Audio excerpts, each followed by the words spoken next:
Okay, we're going to look at nesting sequences in this video.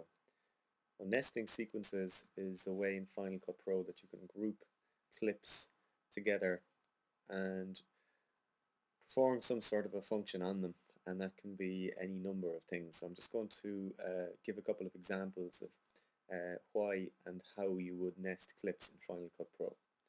Okay, the first example is that I have a clip here, or sorry, a sequence here that has a number of shots cut together within it. So you can see on the timeline that there's a bit going on. I've got a couple of cuts and I've got some fades and that sort of thing. Now let's say, for example, that I wanted to shrink all of these clips down and put them in the bottom right hand side of my picture, and it might be for the reason that I have some text like a title I want to put across the top.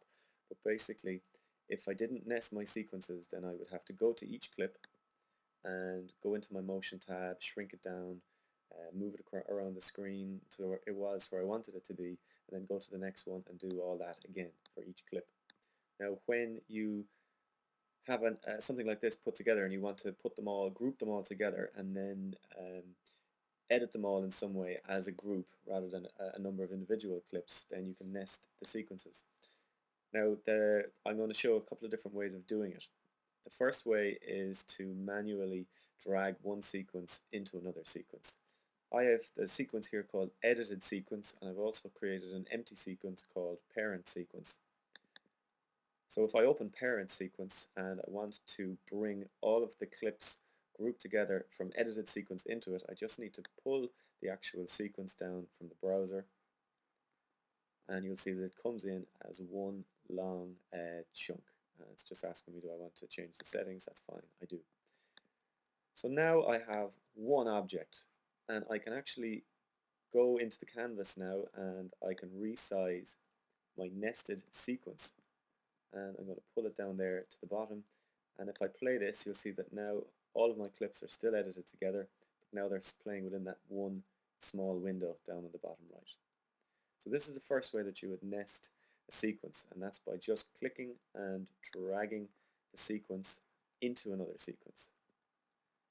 Now I can still go back inside the edited sequence here and do anything that I want to it, and you'll see that it just opens up the edited sequence here. I could also go in that way if I wanted and double click on the sequence up in the browser. Now what I'm going to do is I'm going to undo back to the point before I nested those sequences, just to show you another way of doing it. So this time, instead of dragging my edited sequence into a parent sequence, I'm going to nest these clips, and they're going to be grouped together into a new sequence that's going to remain exactly where it is inside an edited sequence. So if you think about it, edited sequence is now going to become the parent sequence, and all of these clips are going to be placed in a new sequence.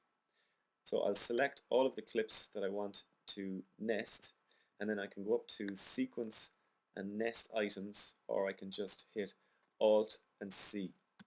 It's going to ask me for a new name for this. I'm going to call it child sequence edited, and that's fine. All my settings are grand, and I'll just click OK.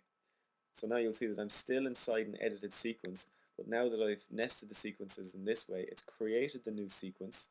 You can see it up here, and it's left it exactly where it was when I nested those sequences. Okay, so just to give you a few reasons of why you would do this. The first way is that the way that I've just shown you there, where you can actually create an edit and then take that edit as one block or a group and then do something to it. Now the other way is if you had some sort of an effect that you wanted to place on all of your clips, and you didn't want to be placing that effect on every individual clip, but you wanted that effect to span all of your edit. So you could go into any number of video filters here. Just for example, use a Gaussian blur. Now this wouldn't be used for an entire sequence, but you'll just see the example. So okay, this actually brings up something interesting. So let's say that you want to open up this sequence in the viewer so that you can affect its filters or its motion. Double clicking on it will just open up the sequence. If you want to open up a sequence in the viewer, you actually need to control click on it and go open in viewer. Now that sequence is in the viewer, and you'll see that all of the different clips are inside it, and I can adjust its parameters in the motion, and I can adjust its filters here. So I'm going to up the blur here, and you'll see that that is now affecting all of the clips because I've applied the effect to the nested sequence and not to one individual clip. So I'm going to delete this for the moment. Now, a really common use for this is when you're finished an edit and you want to put an effect on it called broadcast safe. Then you would put your program together and then nest your entire program, and then you would drop your broadcast safe filter on it so that it's good to be broadcast. Now, I have another clip here called stacked clips. Now, this is just a very simple sequence that contains two clips that have been resized and placed in different parts of the screen. Now, I can control these by clicking on each clip, moving it around if I wanted, and if I want to rotate it, I can click on each corner here, or each side.